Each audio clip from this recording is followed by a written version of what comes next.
Well, hello everybody, and welcome back to another episode of Geek with Glasses Live. I'm going to take a little bit different approach with today's video.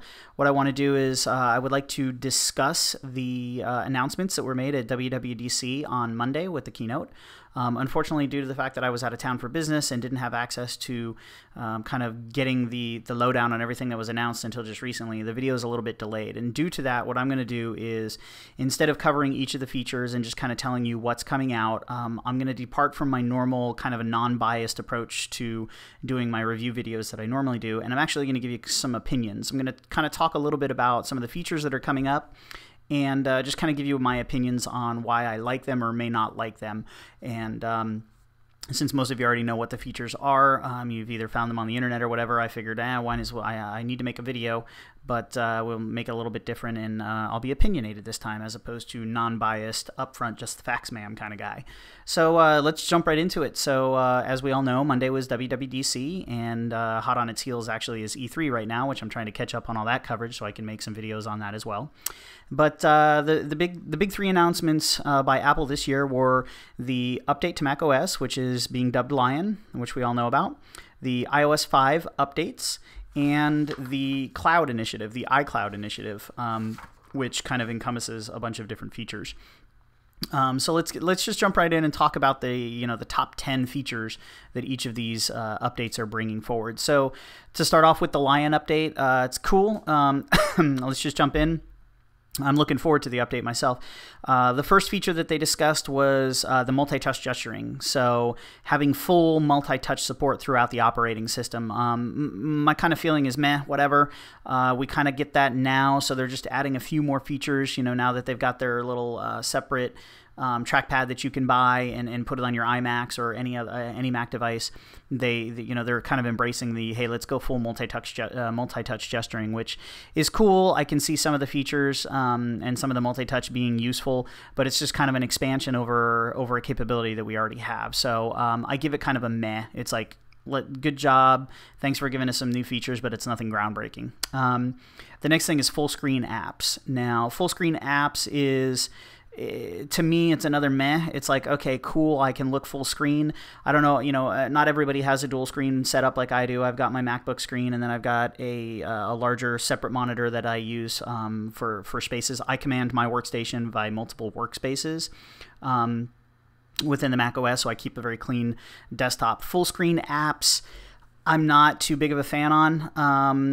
I could see a lot of use, especially if you're doing something like presentation and some of the photo editing apps with the dual screen.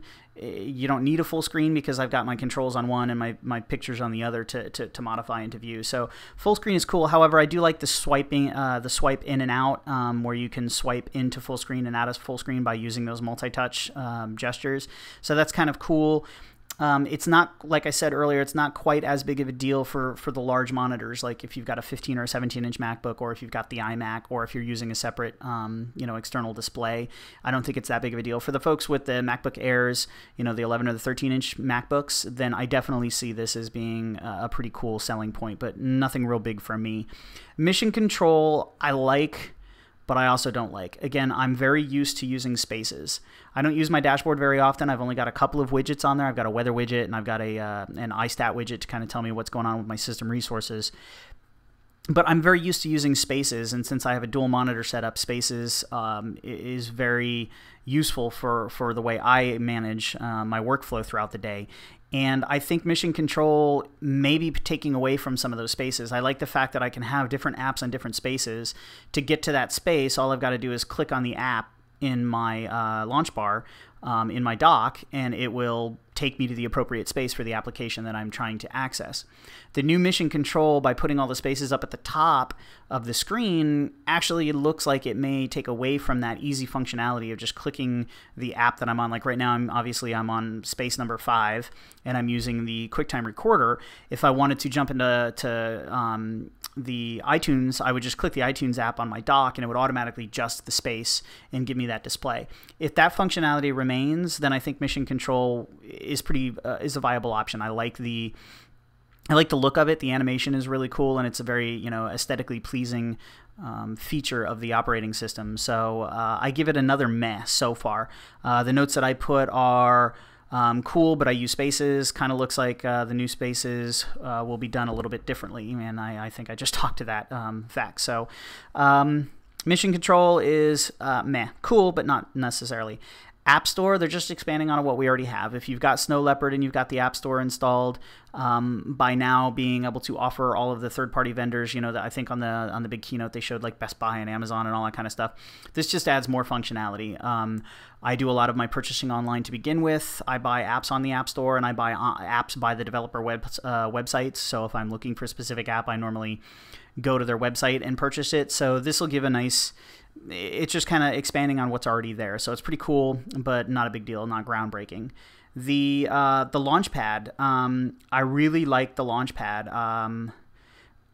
You know, we've all become very accustomed to having our apps in a single place. If you're using any type of an iOS device, an iPhone or an iPad or an iPod Touch, and I really like being able to, with the new Launchpad, being able to just swipe with my fingers and bring up all the apps on my desktop, and more importantly, the organization ability that the Launchpad now will give us. You know, right now I have an applications folder and everything's alphabetical. Sometimes I have to scroll because I've got quite a few apps. The fact that Launchpad is going to be able to give me the functionality of creating a folder for my photo editing apps and create a folder for my video editing apps, create a games folder, utilities folder, et cetera, you get the point. That's going to make my organization of my applications much more organizable, if that's a word, and it'll give me quick access to the apps. I won't have to scroll as long. It won't take me as long. I'll be able to get to stuff a lot quicker. And again, I think it's an aesthetically pleasing UI. It gives us a nice user interface that's easy, not very complex to get to. So I'm really looking forward to Launchpad. I've got that listed as a for the win feature that the OS is coming up with. So I'm really looking forward to that. Resume, automatically opening me back up in the same exact spot on all of the apps. That's a cool, but I don't care. You know, I normally go where I want to go anyway. I know what app I'm opening and why I'm using it. If I'm working on a long project, then you know, typical users would have the document that they're working on, you know, somewhere, an icon on the workstation. So sorry about the camera shake. I'm trying the HD video on my new MacBook, and so anytime I hit the desk, it shakes up pretty bad. I'm not using my main camera on a tripod, so bear with the camera shakes. The resume, like I said, not that big of a deal. If I've got a document that I'm working on, I've got it on my desktop. I just double-click the document, and it brings me where I was. So I can see that as being a cool feature for some, not so much for me. Autosave, kind of cool. I just don't want my hard drive to fill up with 7 or 8 or 9 iterations of a document. So not so much of a fan of the autosave. We'll see how that ends up working out, but that's an okay type thing. Versions, same concept. You know, versions and autosave kind of go hand in hand. If I end up, you know, eating a bunch of hard drive space because I've got 7 or 8 different versions of a not PowerPoint, but a presentations app, or a presentation or anything like that, I'll be a little annoyed. So I'm hoping I can turn a couple of these features on and off, and I'm assuming I would be able to. AirDrop for the win. Totally love this. My wife has her MacBook, and anytime we share files, I've got a server over on my other desk over there, and I've got a shared directory, and you know, we do the whole Command K to mount a drive when I'm accessing. If I can just open up the AirDrop, you know, click an icon in the taskbar, and then just send a file over to her machine, that's money. It's much quicker, and I don't need to use hard drive space temporarily to copy a document or a file or whatnot, and then her access it and then remove it. The fact that I can just copy from my machine to her machine, awesome. Love that. Mail, not a huge fan of the look of Mail. I like Mail the way it is now. I like the fact that I've got all of my mail sources, because I manage multiple Gmail accounts within the Mail client on my Mac. And then, you know, I have my top section that shows me the email, who it's from, when the time that it came in, and then I've got my preview pane on the bottom. I'm not a big fan of Mail on an iPad. I've used it, and I don't like the way it's presented. I don't like the message list on this side, excuse me, and the vertical reading pane. It's just not something that I personally like very much. So I like some of the other features that Mail is going to be incorporating. I like the search, and I like the conversation view, but I'm hoping that I get to organize how it's going to look on the screen. Other than that, it's a cool feature. I'm glad that they're making some updates and giving some more functionality, but I'm not a real big fan of the way it's currently being displayed, and hopefully I'll have some control over that. So those are the 10 features that they're touting for Lion. The release in July, which is awesome. We only have to wait about a month to get our hands on it, and $30 is another great price point. I'm not sure how I feel about Lion only being accessible through the App Store. So, you know, they talk about the upgrade path. You have to have Snow Leopard to upgrade to Lion. You can't just you can't go from Leopard to Lion.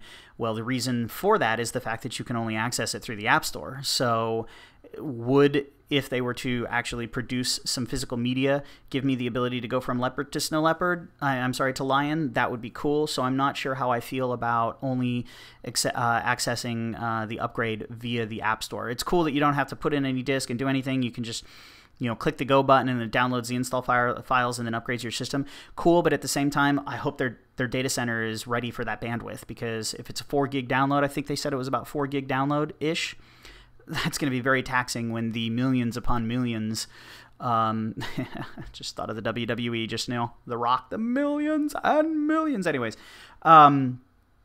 if you've got millions of users that are going out and downloading that, I hope their data center is ready for it. We have already seen many issues when the iOS updates come out for the iOS devices, so I can't imagine what it's going to be like when everybody's hitting up the Apple sites to upgrade their OS. So we'll see how that works out soon. You know, in the next 30 days, we're going to get an idea on what that's all about. So iOS 5, notifications. Finally, I'm really happy that we're going to get a better notification feature. I'm not blown away by it, because just like everybody has said on the forums and just like everybody else has said, this looks just like Android. Android's been doing this for a while. So once again with iOS, and I've blogged about this about 2-3 years ago, Apple does a really, really good job of waiting to give us features that everybody else has and then making it cool and making it look like the feature is the best feature in the world and getting us all amped up about getting something that everybody else has had for the last 2 years. So notifications is an example of that. I like the way it works. I like the fact that I can just swipe and it takes me directly to the appropriate app for whatever that notification was. But at the same time, we should have had this 2 years ago. Newsstand, meh, whatever. I currently don't have an iPad, and I don't do a lot of reading content. I don't read a lot of magazines. I get most of my information off the internet, and I have it, you know, fed to me the way I want it. So to have a subscription, I can tell you this, that you know, when I do get an iPad, I guarantee you my wife will be all over the People subscription. Having People electronic, that's, you know, it's cool for those people. For me, it's a meh. Don't really care much about it. Twitter integration, I like this. However, again, this looks like a copy of Windows 7's Facebook, Windows Phone 7 Facebook integration looks exactly like the Twitter integration that Apple is giving us with iOS 5. So it's a cool feature. I'm not going to say, hey, you're giving us something 2 years late, because this direct integration with social media has just now started to take a role and becoming a big thing. So I'll say, cool, I like the Twitter integration. Some of the Safari enhancements are pretty nice. I like the tab browsing. I like the way it flows, and the pinch to zoom type stuff is going to be kind of cool. Reminders, I definitely like this feature. This is a very cool feature. The fact that I can associate a reminder with a physical location utilizing the GPS is awesome. So if I'm at work, you know, I can have a reminder. So like, you know, halfway on my drive, I need a reminder to, you know, stop at the grocery store and pick up milk and cookies or whatever. That's awesome. When I get to said point where I know the exit is where the grocery store that I want to go to is, it'll pop up a reminder a couple of minutes prior to getting there and say, hey, stop for milk and cookies at, you know, Trader Joe's or Wegmans or whatever. Love that feature. I think that's totally awesome. I see a lot of utilization in that in the future. The camera, I like the fact that we can now use the volume up button as a shutter. That's awesome. I love the lock access. There's been, an example on this trip that I was just on. There was quite a few times where I wanted to snap a quick shot. Unfortunately, I wasn't able to because I had unlocked the phone, type in my keypad, swipe to the right page, go to the photo. You get the point. Being able to hit the home button and hit the button, a button on the lock screen and have access to the camera. That's cool. I like that feature. That's a very cool feature. Thank you for giving that to us, Apple. Email, finally control. What do I have? Finally control over my email. The reason I put that is we're finally getting some actual email client capability. I can boldface, the rich text formatting. I can bold, I can underline, I can spell check, all of that kind of stuff live within the Mail tool. That's very cool because a lot of us that are using our iOS devices for mail, you always get these, really ugly mail messages, and some of us especially those people that are the quote post-PC world users. Their only device is an iPad, and they can't boldface their emails, and they can't underline their text in the email. So they're finally giving us some true rich text functionality, and I like that. PC free, I think, is very cool. I, for one, I'm going to jump down to the Wi-Fi sync with iTunes. PC free component I like a lot. I don't like having to plug in to sync my music and modifying my playlist and then plugging it in and make it. I love the fact that we're going to be able to do this Wi-Fi. However, again, this is another feature that I think Apple should have given us a while ago. The Microsoft Zune, which I actually am an owner of. I've got an 80 gig Zune over there. And I've been able to do Wi-Fi syncing on the Zune since day one. So this is something that I'm glad I have now on my iPhone. I have my Zune, and my Zune holds my entire music collection for my wife to use, my son to use, or whatever the case may be is. But it's nice that now I have this functionality with my iPhone and my remote devices, especially when I get an iPad and such. So very cool. PC free. Thumbs up on that one. What does this one say? Game Center. I'm not a big iOS gamer. At least on my iPhone. I have the few random games on my phone. I think I've got maybe 6 or 7 games that I very, very seldom play. I'm just not a huge, I just, personally, they talk about this being the #1 gaming device in the world, iOS devices. I don't see it. I like buttons. I like triggers. I don't like flat screen gaming. There are certain things, obviously, like Angry Birds and those types of games, perfectly suited for this, perfect time wasters, words with friends, things like that. Thumbs up. But the Game Center features, meh, whatever. So I can download a game directly in Game Center, whatever. I don't care. iMessage. Again, I like what they're doing by giving us an Apple or an iOS to iOS compatible messaging center. BlackBerry Messenger. They're, again, just kind of taking an existing technology, BlackBerry Messenger, and porting it to Apple devices. I like it. I think it's cool, but it's nothing groundbreaking. It's nothing spectacular. It's definitely something that'll be nice, where you can just send a message directly to another iOS device. No biggie there for me. So iOS device, or iOS 5, slated for release in the fall. Looking forward to it. I think iOS 5 is going to be some nice improvements. I really wish we would have gotten some widgets. I would have liked to have been able to have, like some active tiles on my lock screen to give me things. I know that weather is one of them for the notification center, but I would like to, have weather, and I wish I just had a few other options for live widgets on the lock screen and on the home pages. Being kind of give me the dashboard view, like what I have with my Mac. But it's all good. I definitely like the improvements. I think iOS is going to be, again, not necessarily a game changer. It's just going to give the iOS devices more of a 2011 feel, where we've been stuck in a 2007 feel for the last 4 years. So good on Apple for giving us a bunch of technology we should have had 2 years ago and making us very excited about it. I was laughing every time the audience was clapping over these mundane features that every other provider of cell phone has had for the last 2 to 3 years. But Apple always makes us feel really, really good when they give it to us, even though they give it to us late. So iOS 5 coming this fall. Great. No big announcement for iPhone 5. And I mean, my own personal opinion, the iPhone 4... Other than putting a faster processor in here, giving us an A5, and maybe giving us, the wider screen, the edge-to-edge screen, maybe a little bit bigger of a form factor, and then maybe giving this an HD capability and not just the back camera with HD, what really can you do to improve on the phone other than from a style standpoint? I mean, the phone... It does what it needs to do, and I can understand why they're not releasing one right now. They're trying to probably figure out. Obviously, the OS is going to drive the future design of the phone and the capabilities.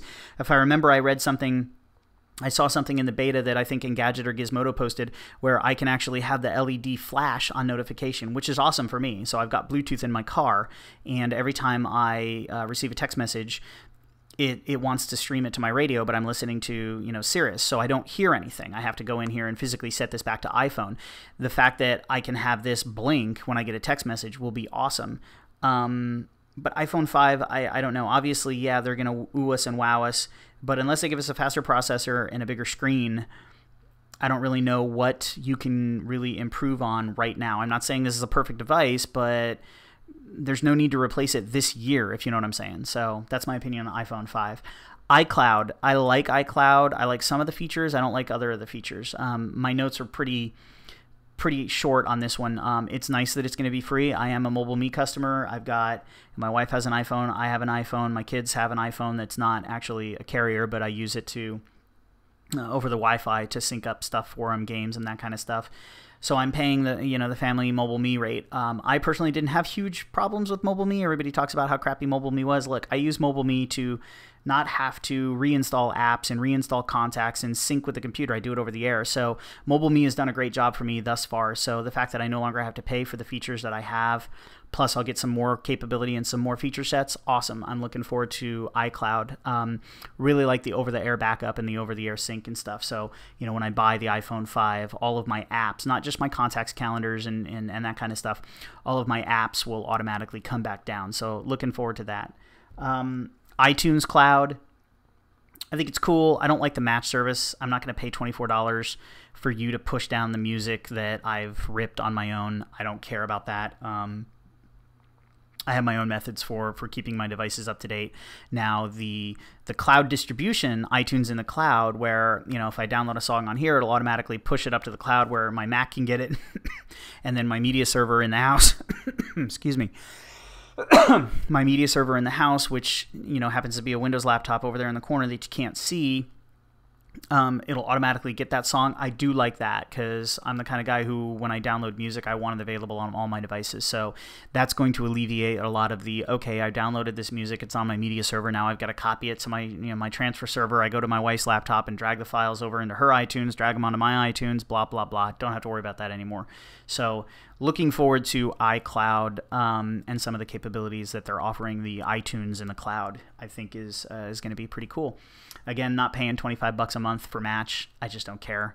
And that's that. So those are my overall opinions about what came out of WWDC. I think we got some cool stuff ahead of us. Obviously, there's a lot of people that got quite excited when he said one more thing when he was talking about the new data center in North Carolina with Match.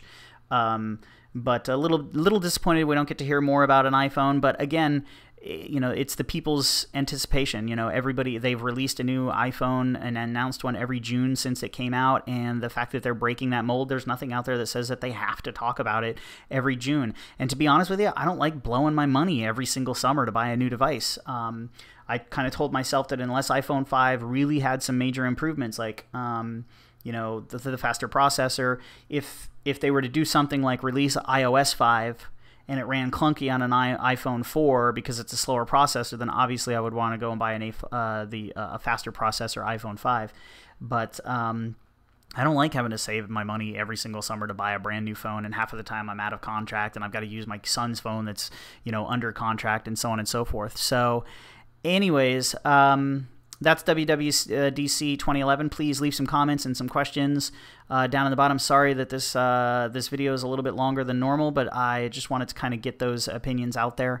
And we'll look forward to hearing from you. I'm going to do some quicker recap videos about E3 coming up soon, so look forward to those. Thanks again. Follow me on Twitter, twitter.com/geekwithglasses. And facebook.com/geekwithglasses. Join the community there. Leave me some comments. And as always, geekwithglasses.net. That's the website. So thanks again, and have a great day. Bye-bye.